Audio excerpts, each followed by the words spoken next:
Hello and welcome to a special episode of Nostalgia Bubble Podcast for Creating Together with Jack. This is the show where two lifelong best friends come together to celebrate the movies that they love. I'm one of your hosts, Shuggy. And I'm Nye. And for those who don't know, a year ago we lost one of our oldest friends, Jack Merritt. And the day of release, the 29th, is the anniversary of that horrible day. To mark the occasion, Jack's friends, families and loved ones are taking part in a day of creativity and celebration. We decided to reach out to Jack's dad, Dave, for suggestions for some of Jack's favourite films, and he suggested we talk about Haine, which is what we're doing today. I think this is a good opportunity to kind of talk about how we met, because that is also how we met Jack. Yes, Harvey Road Nursery. Yeah, back when we were like 6 months old. Yeah.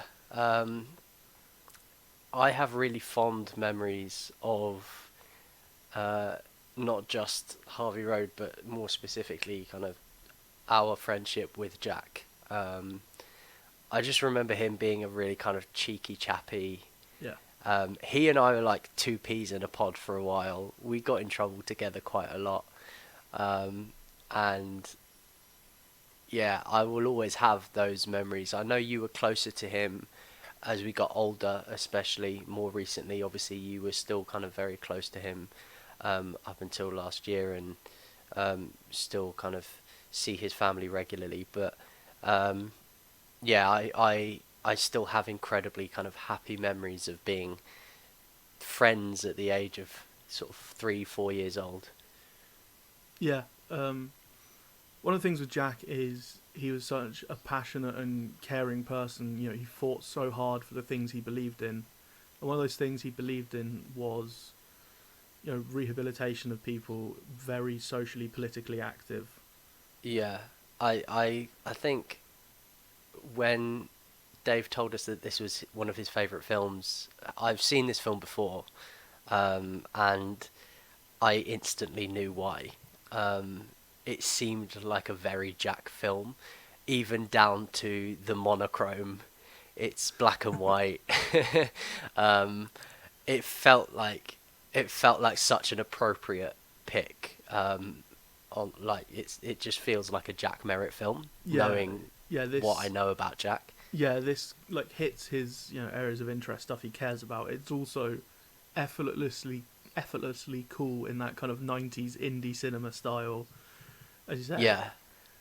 And it just really hits at very important social issues that are still scarily relevant today, 25 years later, and in different countries. Yeah, and one that Jack was actively pursuing to make a change in, and I think it felt incredibly appropriate, and it was just he had good taste He as did. well. He always had good taste. Yeah. So you said you'd seen Haine before.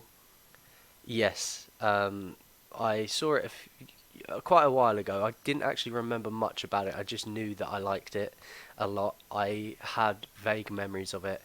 For those of you who don't speak French, La Haine is hate. Yeah. In French. It comes from one of the lines in the film, hatred breeds hatred. Yes. So it's, I mean, do you want to take it away with pre-production?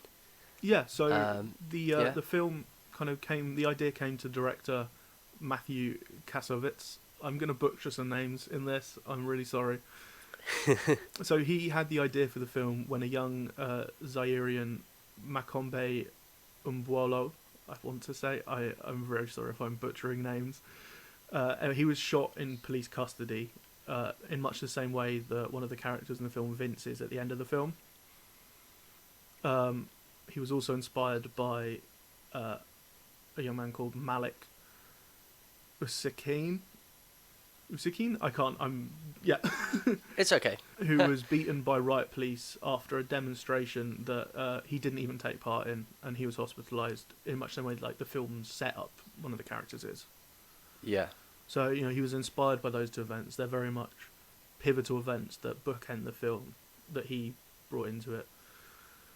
And obviously, it's a very kind of controversial film. It's a very anti-police film in many ways, which is probably a more popular opinion now than it was in 1995. Yeah, I mean, I can't comment too much on French politics. I'm in no way a master. I Well, know next to nothing. spreading to the rest of the world. Obviously, we've had mass protests about Yeah, police of course. brutality. Yeah, I don't think that it's an uncommon view now. What I found interesting was that the the level of hatred for the police, in the extent of that hatred in this film, um, it went beyond anything that I'm personally familiar with. It was almost like inherent. It was as if it had kind of been, um, well, I guess, bred into them. That's the idea that hatred breeds hatred, was kind of poignant in that sense that, um, they almost felt as though they had an inherent need to hate the police. They Particularly were Vince. then, yes, he had this sort of entitlement about him, which you didn't really understand. It seemed like it came from his own personal problems, um, but by the end of the film, you are kind of not siding with him necessarily, but you see things that change your opinion Yeah. on his motivations. So as we said, it was a controversial subject matter at the time, and there were a number of like French local councils who refused to let them film in their areas. I think they had to temporarily change the name of the film. Eventually, they were allowed to film in one, and they basically the whole kind of cast and crew moved down there for a month or so to just get the filming done. This was kind of the breakthrough film for the three young actors in it. Obviously, Vincent Cassel has gone on to have this incredible career, both in France and in Hollywood. Thrown back to our first ever episode, he played Monsieur Hood in Shrek. Hubert Conde, again butchering all these French names. He hasn't necessarily gone on to have. Kunde. Yeah, he hasn't necessarily had like the most successful career as the other two, but he's still wonderful in this film. Whereas for Saeed Tagmahoui, yeah, I am just gonna roll with that and hope I nailed it. This was his first ever feature film. He had previously appeared in like a short film and one episode of television, but he's another who's crossed over into Hollywood. He was in Wonder Woman. He was in John Wick 3. He's had a great career as well. Yeah. And both Cassels and Vince and Hubert had both appeared in one of the director's earlier films, but this was the one where really they entered sort of public consciousness. And I assume not just in France, but kind of worldwide. Right. I mean, they were all fantastic. Yeah. Um, So should yeah. we get into talking about Haine, aka Hate? Yes. So it starts the day after a big riot. Well, I think even before you get into the riot, there's the voiceover from Hubert, and he Yeah. tells that story about someone falling from a skyscraper who keeps saying "so far so good" as he goes past every floor. Yeah. And it's something he tells later to Vince. And obviously he says the line, how you fall doesn't matter, it's how you land. But I feel like this story very much represents multiple layers in this film. It is a representation of these characters' day, like the day they live through. Everything so far so good. They're going, avoiding the police, kind of just getting by. It is a representation of their lives in the projects, which Hubert kind of connects to later.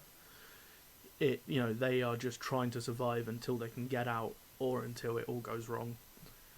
And it is a representation of society as a whole. It's this idea of so far it's all so good, but it's all going to come crashing down when the issues that are there finally boil to the surface enough. Yeah. Well, I think there's also,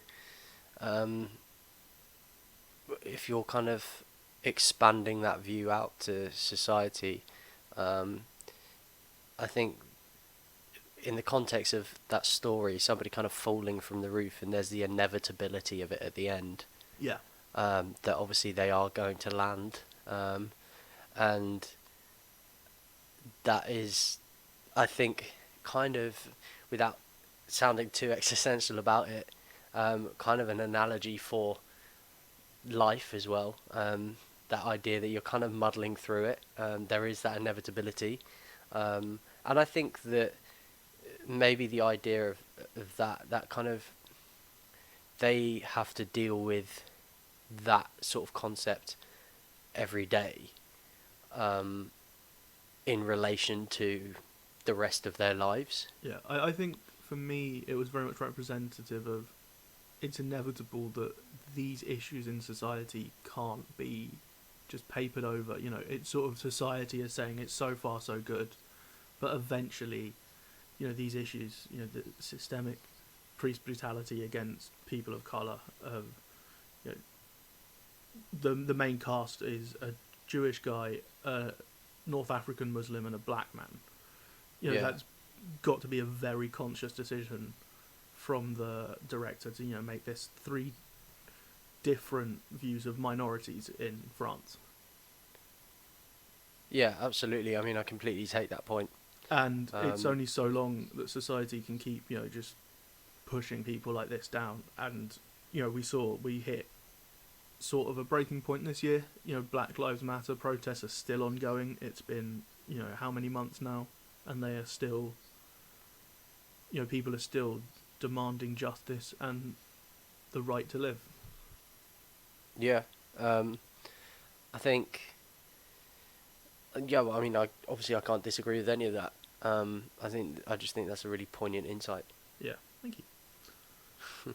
So, as you said, this all takes place like the day after a riot. It's essentially, you know, one day. You know, these characters meet up in the morning and it goes through until the next morning. And we cut in at various points throughout that day. Yeah. So I think initially there's kind of this bubbling tension. Um, it feels as though it's very much like catching up from the night before. Yeah, Um, it's it's a chance where you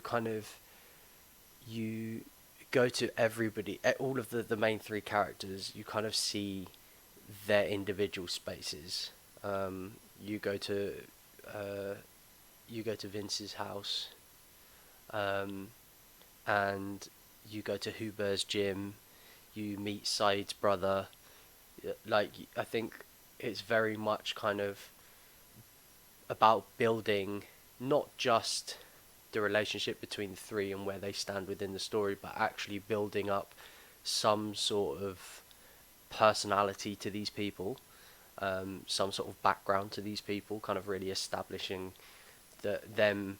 And I guess the kind of thing that maybe people are sort of blind to generally, um, you they immediately look to humanize them. Um, Even someone like Vince, I mean, the first thing you see of him is him kind of drooling down his bed, yeah, um, and he's at home, and you meet his sister and his grandma, and it's kind of like creating this sort of world that we don't necessarily. I would argue the target audience of this film wouldn't necessarily get an insight into, um, and quite a lot of the time, and I think especially when you're looking at kind of what Jack worked on, is that these people have certain circumstances that have maybe dictated where they end up, where what their walk through a normal day looks like, and um, and the reason that they are where they are is because of things that have maybe limited them, that they've been unfortunate enough to kind of find themselves restricted by. And I think that's immediately what this film does. Yeah, I think a lot of the early part of this film really reminds me of a lot of kind of the wave of 90 independent cinema that came through. You know, like you look in Hollywood, you have films like Kevin Smith Clerks. You have things like Richard Linklater's Dazed and Confused, where it's just people going about their lives. It's just a slice of reality that captures kind of an authentic experience, and that is very much the first half of this film for me is very reminiscent of those kind of films. Yeah, absolutely. And I think it's all in an effort to kind of create this sort of humanity around them, um, which I think is kind of pivotal to understanding the film Yeah, and appreciating the film. yeah, I think it 100% it is doing that, and that is the purpose. But I also think it's just very interesting how that was appeared to just be the kind of style that was building up and brewing around the sort of film world. You know, you have all these different people making kind of similar films, like right down to the fact, you know, Clerks is shot in black and white, and it's two guys just hanging about their day, having conversations. And for a lot of the first half of the film, it's these three guys having conversations, meeting other people. Yeah, I mean, I partially think that's because, I mean, Hollywood, and for the most part, a lot of the film industry sensationalizes everything that it shoots, everything that it puts on the screen. Um, and I think one of the kind of vital things to recognize, especially when it comes to a film like this, is that actually some of the most kind of poignant and hard hitting things are sort of embedded in the reality of it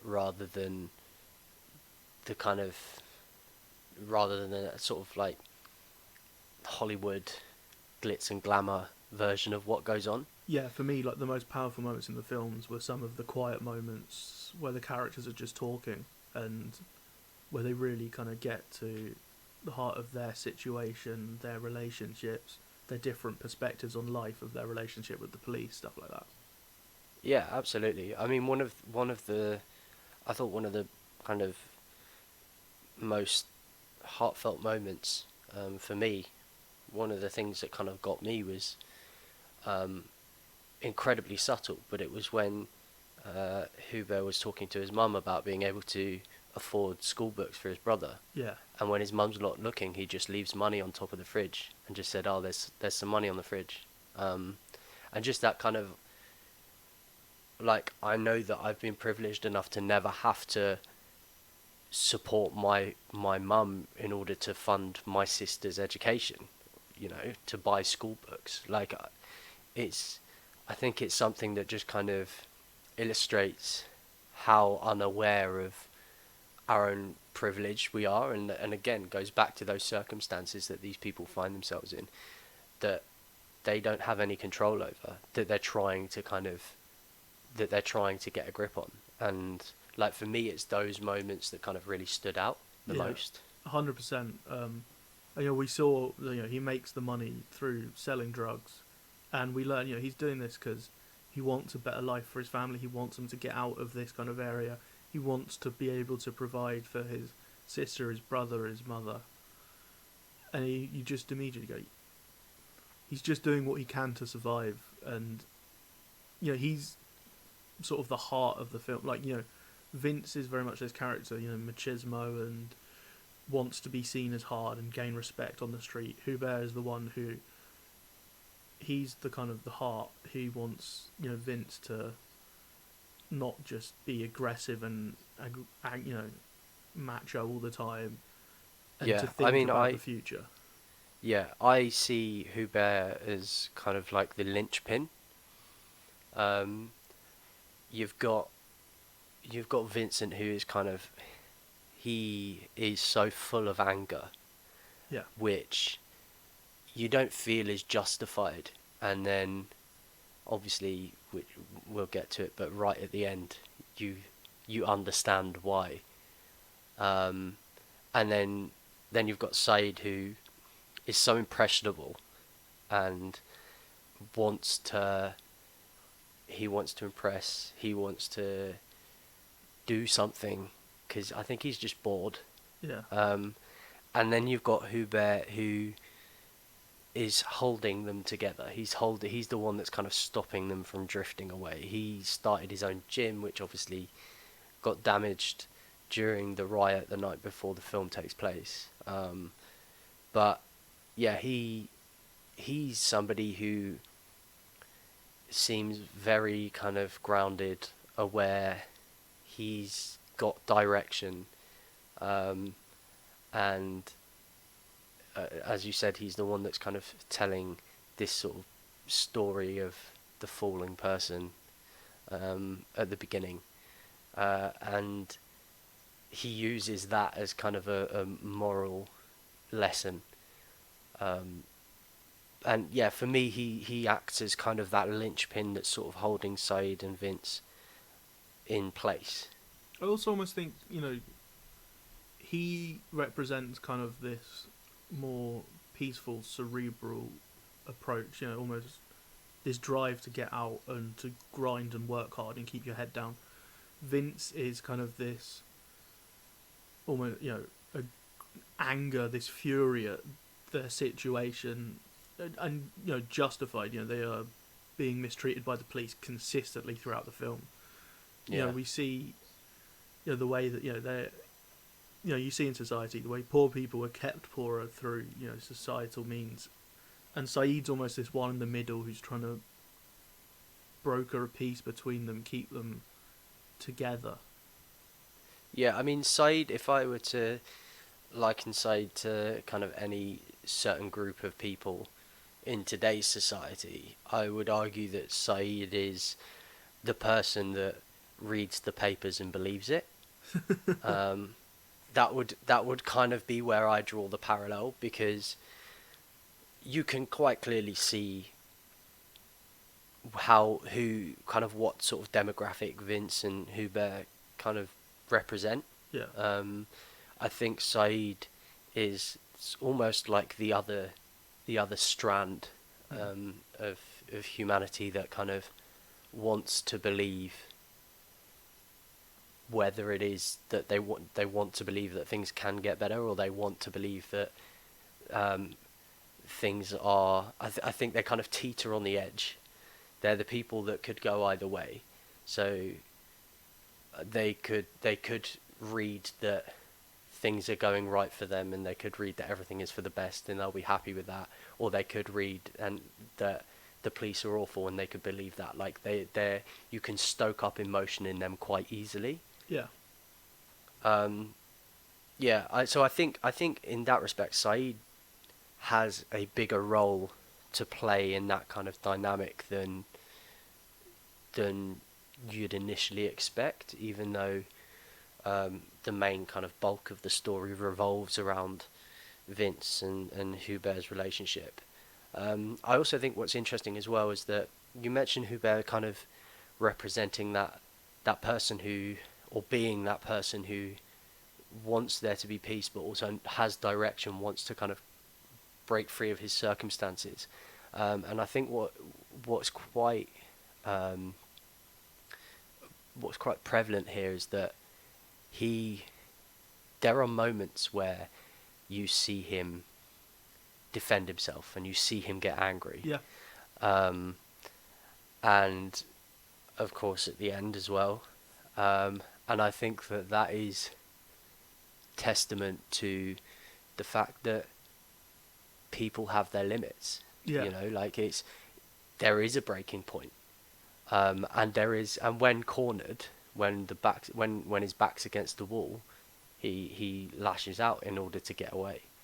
And I think that's just quite kind of like, I found that quite poignant in itself. Yeah, I think very much that's his journey in the film, and the point at which he is completely broken is when Vince is shot in front of him. Yeah, because that's when he steps up to do what Vince has been bragging about wanting to do the whole film, and he pulls a gun on the police officer. Whereas Vince's story very much comes to a head with the skinhead, and he's been giving this talk the whole time about wanting to, you know, shoot police officers and, appear tough. He talks on the rooftop to Hubert about wanting to, spend jail time to get respect. Yeah, I think one of the most powerful parts of the film is when Hubert is talking into his ear and saying, "Go on, do this because the skinheads aren't like they're nothing. You can Yeah. like kill them. This is where you should direct your anger." And not only obviously brings into question the reality of actually killing someone and the experience and what that kind of asks of you as a person, but I think also kind of questions how, like, where it is. I mean, the reason I think Vince couldn't do it was because he didn't know where his anger was coming from. It didn't seem substantiated. It wasn't justified, and I think he realized that. Like, even when he had the gun out on the police during the raid and he didn't shoot, I think you see so many times through the film that he doesn't understand why he's angry. He knows he is, and you realize as an audience member throughout the film that it is justified to an extent. It is very much justified, but I don't think he gets why. And you see him battle with that. I mean, there's also the point where Hubert and Saeed are at the station and he's out with some other guys and they shoot someone at the nightclub that don't let them in. They shoot the flare gun into the Yeah, nightclub. And you see his fear and his shock. His horror at that moment. Yeah, and it's him kind of, I think, slowly realizing that he doesn't know where it's coming from, and whereas Hubert this whole time shows awareness. He shows that he knows why he's angry. Yeah, and I think the reason Hubert is able to kind of goad Vince in that moment to the point that he stops is because Hubert understands. He feels the same anger, but he directs it in a very different way. Yeah, well, I think that's because he knows where his anger's coming from. Yeah. And I guess he just knows that it takes a certain sort of understanding and conviction to be able to do something like that. And I think, yeah, you see kind of, there's only one death that you see on screen, and it's the mindlessness of the cop shooting Vince. He does it accidentally, and I think at the end, obviously, what you see is Hubert then having a standoff with the cop, and they're holding guns up for two very different reasons, and I think that ultimately was like what Vince was toying with the whole film. Yeah. The kind of that conviction of like being angry and the stupidity of which the cop kind of holds. That's what the cop represents. To me, that's how I read it, was that Hubert kind of personified that anger and that understanding of his circumstances and the frustration about that, and then the cop was almost like that sort of carelessness, didn't understand what was going on, and ultimately, like, that's, I think, what Vince was being what had been toying with for the whole film. Yeah, and the choice in that moment to not show you what happens but focus in on Saeed. Yeah, it's just, and then he closes his eyes and powerful moment. Yeah, I mean, we've spoken about this in previous episodes, that knowing when to withhold something from the audience can really sort of create a certain effect, a really powerful effect. I think that, yeah, obviously you don't know what's happened, You don't know how it finishes. I think it focusing on Saeed at the end is an interesting choice. So I almost Um, think that Hubert and Vince could almost represent the two sides of Saeed as well, yeah, well, this is kind and of what that's I mean why there about is the focus on him at the end. Yeah, this is kind of what I mean about how Saeed is one of those people that could be swayed either way, yeah, um, and he teeters on the edge. Like this is, I mean, it's a journey for all three characters. yeah, absolutely. But this is definitely one for. This is about Saeed trying to understand, trying to kind of figure his way out, and trying to understand where on which side of the line he resides. Yeah, Um, I also found it very interesting. I don't know if you saw the most recent film that was released this year. Not the most recent film, but a recent French film called Les Mis I that was haven't. released I do this really year. want to see it. I haven't Yeah, yet. it's very good. Um, and it was interesting watching it after having watched that, after having watched Les Mis, watching La Haine again, because it's very similar, Okay. scarily similar, and um,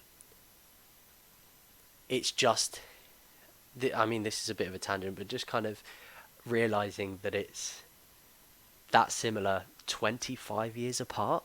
Yeah, I kind of mentioned that earlier. It's still this film is Yeah, scarily relevant today, yeah, and yeah, particularly this year where people have taken to the streets to protest this stuff in a way that is very similar to the riots we see at the start of the film. yeah, yeah. And I think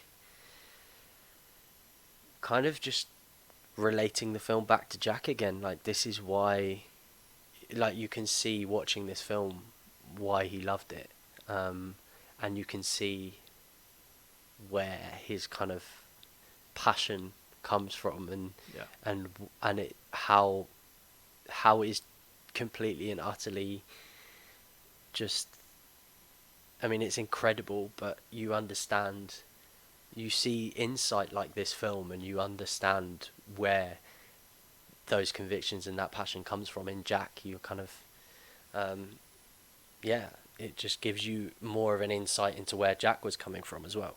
yeah. This is the kind of film I would have loved to talk about with him Yeah, for sure. I mean, I think we probably would have got him on, Yeah, and this probably, well, if this were his pick, then yeah, um, I would have loved to have heard what he would have had to say about it for sure. 100%. Kind of changing up tack a little bit. One of the things that did strike me is actually how funny the film is in places. These three interacting, they get really humorous at times. Yeah. Um, I loved the haircut scene. yeah, the haircut scene's great. It's brilliant. Um, the confusion at the man telling the story Yeah, in the toilet. actually, before we keep going, I want to. So, what do you think the purpose of that story is? So my So, hold on, for those who haven't seen the film, you yeah, should have, okay. they're they're in a bathroom calling someone on a payphone there, and they're arguing once again about you know the relationship with cops, and this old gentleman comes out of a stall and proceeds to tell them a story about his friend who was embarrassed to poo on a train or something, so he gets off to poo not near other people, and then once he finishes, he tries to run back to the train as it falls off, but he hasn't done his trousers up yet. So they keep falling down as he tries to get there, and eventually he ends up not getting back on the train. And when they ask him, what happened, he very bluntly just says he froze to death. Yeah. um, I mean, it seemed incredibly clear that the whole thing was a metaphor, Yeah, I'm not 100% certain what but for. not sure what for. Yeah. I was I was trying to figure it out. My Um, main thought is about maybe it's something to do with the fact that, if you end up just isolated in this world, as Vince is kind of pushing away his friends with his, more extreme views, and, he literally ends up alone shortly after this when the other two are arrested and he runs off. Yeah. That isolation will lead to his death. But I'm not 100%. My understanding of it was that you're gonna start making change. This might initially sound quite abstract, but you're gonna start making change by focusing on the immediate things that you can change. Okay. So you look at someone like Vince, who Hubert points out, if you kill one cop, you're not going to kill all of them. Vince had this grand plan to make a huge change and a huge statement, and it was more. By the end of the film, it was more than about getting respect. It was about trying to change the infrastructure of the society he was living in. Yeah. In the story, this guy, he is trying. If you kind of imagine him catching the train as trying to make a huge change, the thing that caught him out was the fact that he didn't deal with pulling his pants up and doing his trousers up first. And if he'd just done that, that would have got him on the train. That's a really interesting reading. I like that a lot. And you look at someone, so you look at the contrast between Vince and Hubert, and Hubert was someone that recognised that those changes were going to come from doing what he could with what he had. And you look at Vince, and he's completely the opposite. So Vince is the one that is chasing the train, running with his trousers around his ankles, and Hubert is the one that has done his trousers up and he's back on the train. That was the way I read it. I do like that reading a lot. Yeah, I think just kind of I was trying so hard to link it back and so hard to kind of figure something that wasn't kind of too broad, wasn't too vague, something that was, and that was kind of what came across for me. But I'm aware that there are so many things you could have got from that. Yeah, I'd love to hear anyone else has seen the film and has a reading on that moment. Yeah. I'd love to hear them. Yeah, but that was what I got from it. And then, as you say, it's capped with this very blunt, he froze to death, and then just, what was he talking about moment from the three of them? Which is, and they just keep saying it. They don't understand. And even I was actually watching Hubert in this moment, because for me, like I thought, okay, Hubert's the one that has the smarts. He knows his stuff. He's the one that's kind of guiding them through whatever turmoil they're going through and they're experiencing. And even he was just sat there going, "What?" But he also passes it off. Maybe it was that we were meant to. Yeah, he also passes it off as if he does know what he's talking about. But yeah, he doesn't say much. Yeah. He doesn't. It's Vince. It's Vince and Said who are like, "What's going on? Like, what the hell is he talking about?" And Hubert kind of doesn't say too much. He's just kind of almost like shuffles them on out of the toilet, but maybe we're not supposed to know. Yeah, maybe that's. I mean, I think it's probably left ambiguous deliberately. And, whatever the director meant, it's one of those great things where, he might have meant something, very profound with it. He might have just wanted to put in a funny story, to interrupt this moment of, discord between them. And either way, we can read deep into it, and that's what I love about film. Yeah. I mean, not everything has to make sense. I think there's a common misconception that it does. Yeah. So, the humour, I mean, again, another brilliant, funny moment is when they're trying to steal the car and the drunk guy turns up outside the window. And my favourite thing is that, like, obviously they carry on trying to steal the car. It's nothing that he says, nothing that they say. It's just the fact that he stays there watching. Stood outside the window, yeah. And then I love, they manage to hotwire the car and then they realise none of them can drive. Yeah. And the only one that can is a drunk that they've never met. Yeah. But then he saves them Who, from the police by jumping on the. yeah, He points out that yeah, they're coming and then jumps on the police car. yeah. um, yeah, I thought that the kind of interjections of humour were really kind of, they were brilliant. They didn't distract too much from the kind of style of the film. It's because I They were, think the humour comes from kind of the three interacting. It's very truthful. If you were hanging around with two of your friends, you would be laughing and doing stuff that made you smile and you yeah, find funny. yeah, absolutely. Um, yeah, another thing I wanted to mention was, which I don't think is kind of, um, I mean, I guess it's almost pivotal in the sense that it's the first time that you really see the extent of police interaction with them, and it's when Said and Hubert have been detained and Brutal they're scene. being interrogated. Um, I found it really quite chilling. It's horrible. They are Um, being racially and violently abused by the police officers. yeah, it was. So you don't. I mean, you see Said get slapped, Yeah. but it's not. It's not like somebody's kind of being tied to a chair and punched. It's the sort of intimacy, and it's actually the manipulation Yeah. of the physical manipulation. They and especially with Hubert, they get him in a chokehold, and he's got his hand on the top of his head and like around his face, and he's sort of like twisting his head. It's I don't think it's the most violent thing a cop could have done in that situation. And they do talk about how, however much they want to go further and they want to kind of basically beat them to a pulp, they can't. Yeah.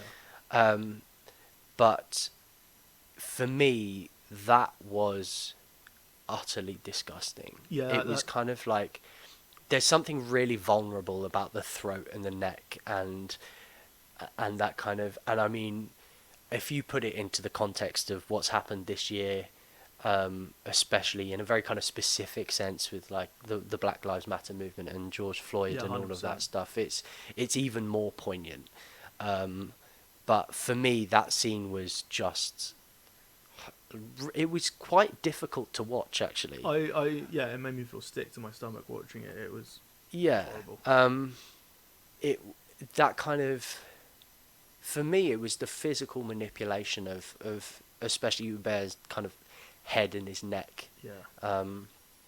And it's, in terms of cinematically and in terms of direction, it's a very clever way of depicting that brutality where it kind of, it hits you hard, but it's not as kind of obvious as something like being punched in the face. And I can't speak to how realistic it is in terms of what actually happens in interrogation, but yeah, it was utterly horrendous. And then obviously you've got the added layer of, I don't know if he's kind of like a, I don't know if he was an intern or a sort of young police officer kind of learning. The one they're kind of telling, you do this, but you Yeah. can't go too far. You've got to control Yeah. yourself. Yeah. Yeah, and he's obviously very uncomfortable. Yeah. And it's almost, I think we almost kind of find ourselves in a similar situation where you have to watch, but you can't. You kind of don't want to. Yeah. I think it's interesting you mention, it's not as violent as a punch in the face, but I think it gets under your skin way more because, I mean, you see Absolutely. any action film, people get punched in the face all the time, and Yeah. whereas this is far more visceral, as you say, and it just far more affecting. Well, it's that, it goes back to that idea that like actually that sometimes the most hard hitting stuff is not the sensationalized kind of dramatized stuff. It's the reality of it, and it's the stuff that you kind of, you can identify with, even though I don't come from a sort of working class French estate, I can identify with the kind of realism Hmm. of the acting or of the story or of the style, um, and I think that is quite often what is the most hard hitting stuff. Yeah. And it was gut wrenching, that scene in particular. And yeah, as I said, we kind of talked about the kind of big couple of ending scenes. The last thing I really wanted to touch on in that kind of final scene is the sound motif of the ticking clock, which Hubert's told that story of, falling from the skyscraper a couple of times, and you Yeah, feel that this clock is ticking down to the moment they land, and it's not even the moment of Vince's death; it's the moment that we don't see, where Hubert and the officer and one of them shoots the other. We don't know which one, but that's the moment it ticks down to. The fact that Hubert has been, as you say, the more level-headed one. He's not let his anger get out of control, but this is the moment he does. yeah. I think again, just kind of going back to the idea of like I'm not sure his anger gets out of control. Well, this is I the think moment he lets it's it the take point he over. makes it. Yeah, I think it's the point he makes a decision. Yeah, And it's I think you're right. That's a it's better way of putting it. and it's kind of, and like I said earlier, I think like it's just such a good kind of um, reflection on how it doesn't matter who you are, it doesn't matter where where you're from, what your circumstances are. I think if you feel that you have no way out, or you feel you're backed up against a wall, you will do something. I think it's Um, kind of an indictment that there is, a time and a place where you've got to stand up to this stuff. yeah, and I guess those two kind of theories work hand in hand. They yeah, I think it's a combination of the two, Yeah, and that kind of fight or flight sort of instinct kicks in as well. Um, I agree that the kind of the countdown is to that moment. Um, I would almost say that Vince's death was inevitable. mm. Um, it was almost like he was looking for that. His kind of lack of focus as a character was kind of brought him to that position. Um, Even though he as a character didn't physically get himself killed, but I think it was almost like it was building to that for him personally. Um, So much of a yeah, kind of sadder moment that it's after he's made this decision. He's handed over the gun to Hubert. He's made this decision to not kill the skinhead, and it's yeah, his earlier actions on the rooftop where he goads this police officer that is what comes back to get him. yeah, yeah, absolutely. I agree. I think that it's kind of this idea that whatever, like things can catch up with you, and ultimately maybe even this kind of concept that you can never get away from it, um, and that, like you said, the poor are kept poor because of sort of societal means, and this idea that even though Vince had made a change, the fact that it was the police that came back, and those means, if that's what they represent, are what keeps him in his place, Yeah, and ultimately that's what keeps Hubert in his place. That's what makes him change his mind, and yeah, I think that's kind of a really important point. yeah. Okay, before we kind of give our final thoughts on the film, I think I'll just wrap for a little bit of post production. Yeah. So the film came out to huge acclaim both in France and the rest of the world. It received a standing ovation at the Cannes Film Festival, and Kassovitz won Best Director there.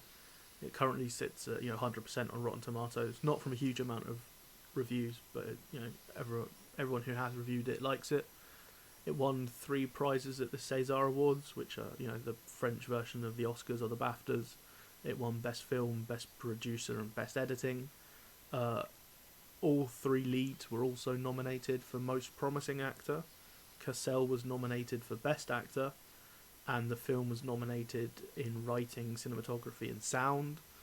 And to show its lasting impact, it featured a 30-second on Empire's The 100 Best Films of World Cinema in 2010, which I'd recommend going and looking up that list if you're interested in watching films not from the English language, because there are a ton of amazing films on that list. It is a pretty exceptional list.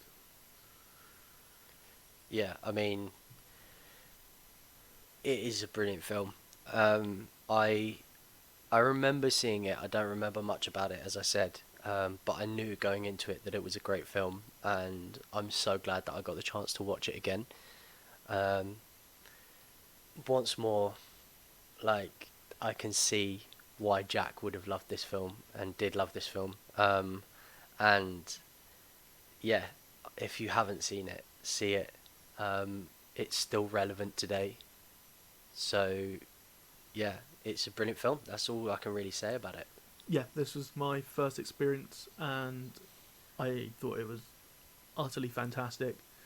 It managed to mix kind of that 90s independent cinema vibe of Clerks that I talked about with kind of the powerful kind of socio-political commentary of something like Raging Bull, which the film obviously references when Vince is doing Travis Bickle impressions in the mirror. Yeah. So powerful, as you say. You can completely see why someone like Jack loved it, and I'm so glad we got to talk about it. I'm so glad that there was a reason for me to go and watch this, because I might not have otherwise. Yeah, Yeah. it was utterly Yeah. fantastic. Yeah. I think that's all well, it's all I've got to say. Yeah. And the last 45 minutes. So thank you very much for anyone who's taken the time to listen to this. Please go look at what other people are doing on the hashtag Creating with Jack Merritt on Instagram, and I think there'll be some people on Twitter as well. We'll be back with regular episodes soon. Soon. Yeah. Bye bye. Thank you. See you soon.